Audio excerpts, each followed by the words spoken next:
जय हिंद। आज के इस वीडियो में जो हम लोग हैं क्लास 3 यानी कि जो शब्द के बारे में जो हमारा ये हिंदी व्याकरण का क्लास है, यानी कि क्लास कौन है, जो हमारा तीसरा नंबर क्लास है।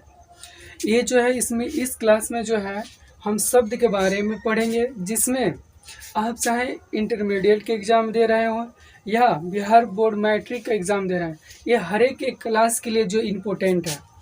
पहला है हमारा यानी पहला और दूसरा का टॉपिक जो नहीं पढ़े हैं तो इस वीडियो के डिस्क्रिप्शन में इसका लिंक दिया गया है, जहाँ कर उसको पहले देख ले, उसके बाद इसको देखें। और तीसरा का क्लास है हमारा हमारा क्लास है शब्द। इसमें जो है हम शब्द के बारे में पढ़ेंगे। देखिए, कर वर्णों या ध्वनियों के साथ मेल से शब्द बनता है। वर्णों और जो वर्ण जो होता है और ध्वनियों के मेल से क्या बनता है, शब्द बनता है। जैसे कि माता, पिता, गुरु, किताब, जो क्या है हमारा शब्द है। यानी कि वर्ण का मतलब होता है छोटे छोटे चीज से मिलकर हमारा शब्द बनता है, और जो है शब्द से हमको और वाक्य में परिवर्तन कर दिया जाता है। उसके बाद जो है शब्द और पद में अंतर। शब्द क्या होता है और पद क्या होता है। जैसे कि एक आपके सामने एक एग्जांपल है कि राम राम आया। राम जो है शब्द है और पद क्या है, आया। राम जो है शब्द है और पद क्या है, आया। अगला पेज में जो है हमारा अगला पेज यानी कि दूसरा नंबर पेज में हमारा यहाँ पर शब्द जो वाक्य में बदलता है उसे पद कहते हैं। शब्द जो होता है जिसको वाक्य में हम पर बदलते हैं, वाक्य का मतलब लंबा सेंटेंस में जो उसको बदला जाता है, उसी को क्या कहा जाता है, पद कहा जाता है। पद जैसे कि यहाँ पर राम खाया जो क्या आ जाएगा, हमारा पद हो जाएगा। अब जो है हमारा ये यानी कि शब्द के प्रकार, शब्द कितने प्रकार के होता है, ये जो है एकदम कंप्लीट डिटेल्स वीडियो है। ठीक है, आप जो है इस यानी कि पेन और कॉपी लेकर नोट करते चलिए, या जो इसका पीडीएफ है हमारे इस वीडियो के डिस्क्रिप्शन में इसको डाल दिया जाएगा, वहां से भी डाउनलोड कर सकते हैं। आगे जो है हमारा शब्द के प्रकार। शब्द कितने प्रकार के होता है। एक जो होता है हमारा अर्थ के आधार पर। क्या चीज के आधार पर, अर्थ के आधार पर।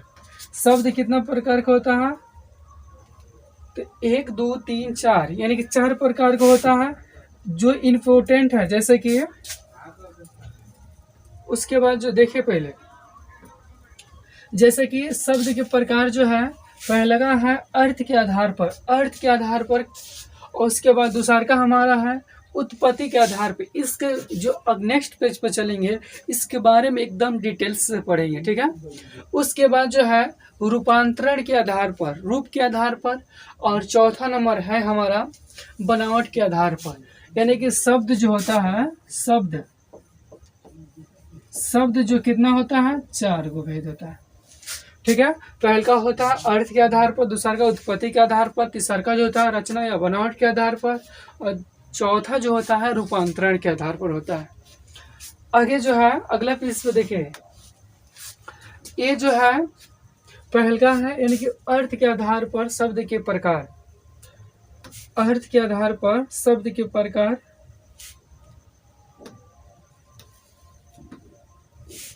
अर्थ के आधार पर शब्द के प्रकार देखिए पहले।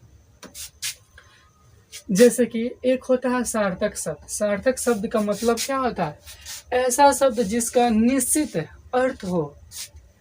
ऐसा शब्द जिसका निश्चित अर्थ होता है उसको सार्थक शब्द कहा जाता है। जैसे कि किताब और पुस्तकालय। इसका किताब कहने का मतलब किताब ही की बात हो रही है, यानी कि निश्चितता को दर्शा रहा है, यह खाली निश्चितता को दर्शा रहा है। उसके बाद जो है हमारा पुस्तकालय कहने का मतलब क्या हो गया, जहाँ पुस्तकों का भंडार रहता है उसी को पुस्तकालय कहा जाता है, ठीक है।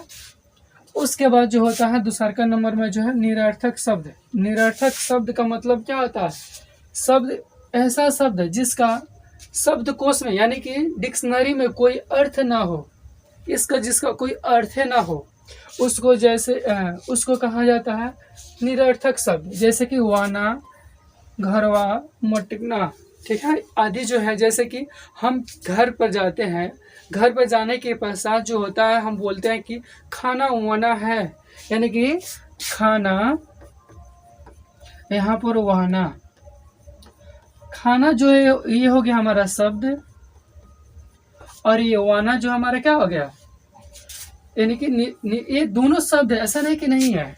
ये जो है जाएगा सार्थक शब्द, ये जो हो जाएगा निरर्थक,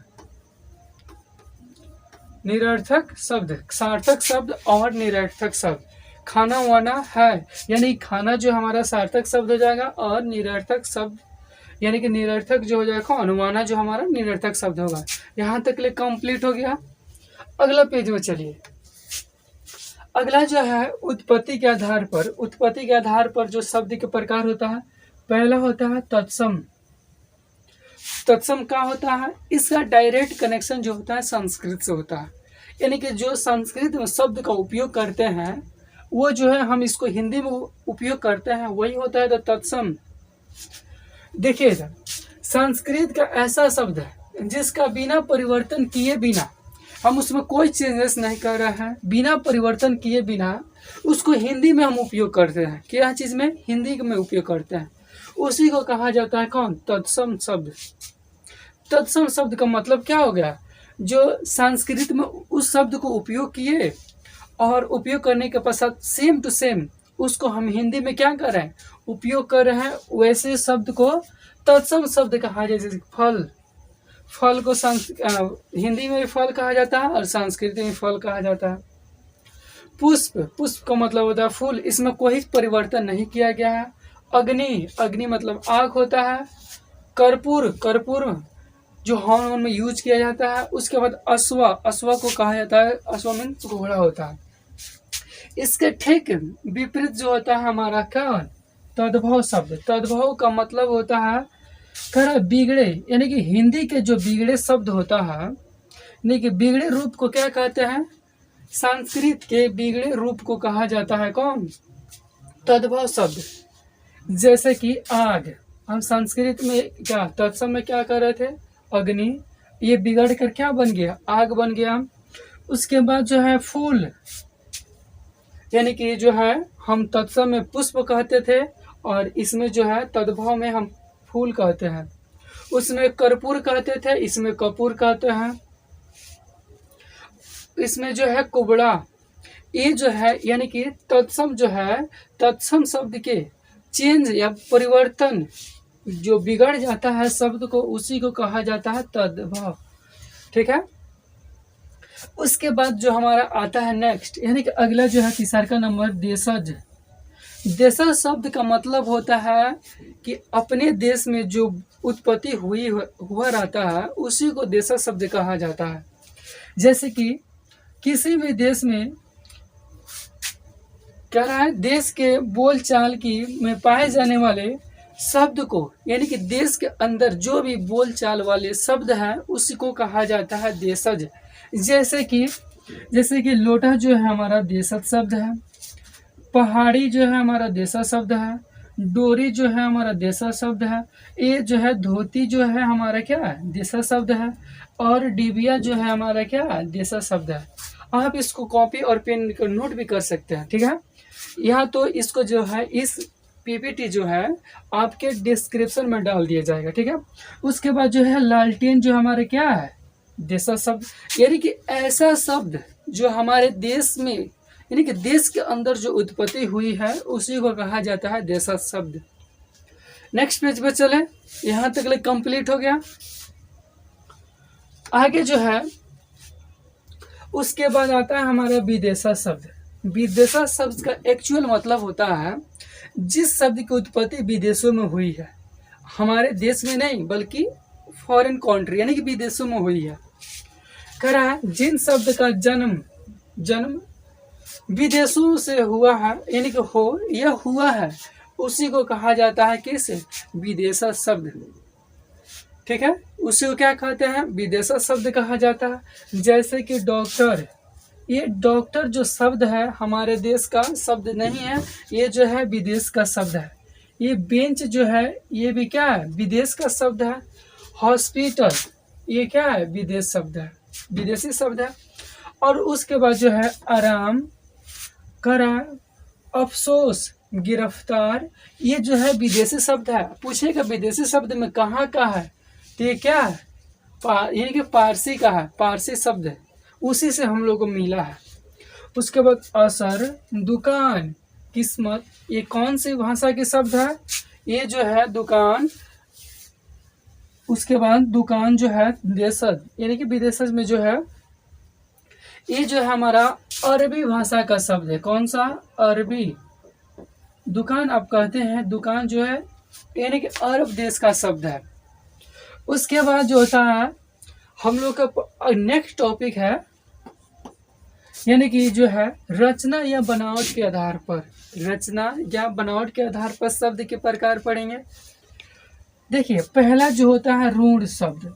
रूढ़ शब्द कर जिन शब्द के खंडन करने पर कोई अर्थ ना निकले। रूढ़ शब्द का मतलब ये होता है कोई शब्द दिया है उसको दो बराबर भागों में तोड़ते हैं, उसका दोनों का कोई ना कोई अर्थ ना निकले, उसी को कहा जाता है रूढ़ शब्द। जैसे कि यहाँ पर हम लिए हैं आम। अगर आम को हम तोड़ेंगे, आम, आ प्लस म, आ का कोई अर्थ नहीं निकल रहा है, म का भी कोई अर्थ नहीं निकल रहा है।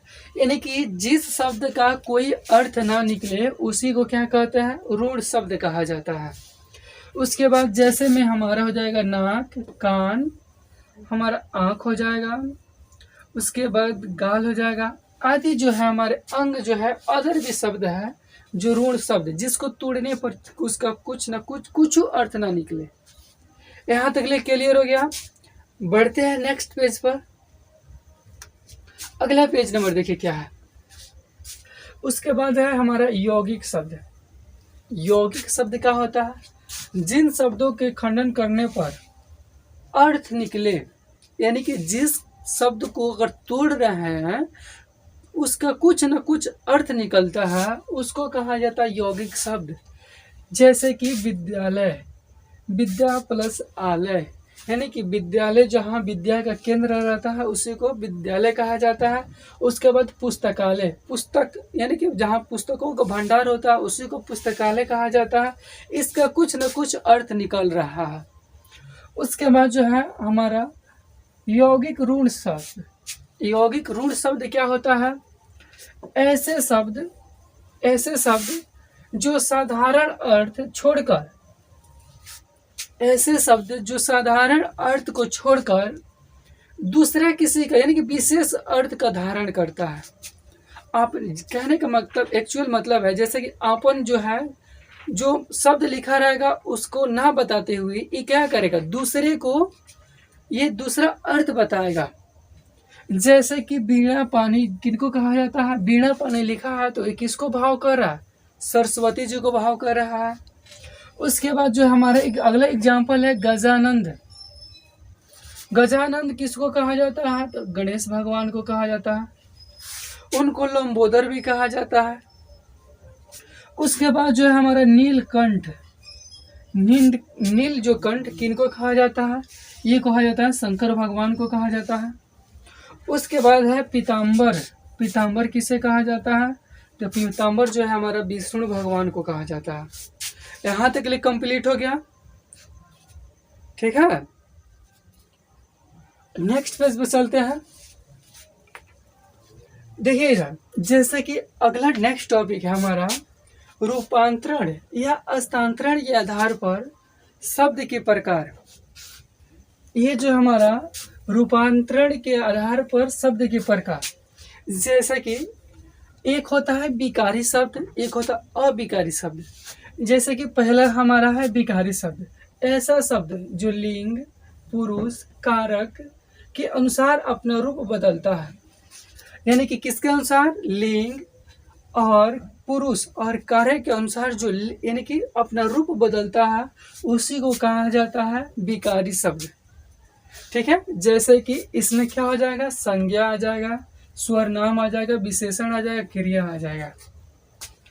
अगला जो है अविकारी शब्द क्या होता है? अविकारी ऐसा शब्द जो लिंग, पुरुष, वचन, क्रिया के अनुसार ना बदले बल्कि उसकी भी उसी को कहा कहते हैं अविकारी शब्द कहा जाता है। जैसे कि क्रिया विशेषण, संबंधवाचक, समूहवाचक शब्द और विस्मयवाचक। ये जो है आप जो है हमारे शब्द को एकदम विस्तार पूर्वक डिटेल्स से, इससे जो है एग्जाम में आप लोगों को कम से कम 2 से 3 नंबर आराम से कंप्लीट हो जाएगा। जैसे कि आप 10th में ये जो है हर एक साल जो है लगभग 2 से 3 नंबर क्वेश्चन पूछता है, और 12th में जो है ये जो होता है 4 नंबर से 5 नंबर पूछता है इस टॉपिक से। ठीक है, आई होप कि ये वीडियो कैसी लगी कमेंट करके जरूर बताएं। मिलते हैं नेक्स्ट वीडियो में, तब तक के लिए थैंक्स फॉर वॉचिंग।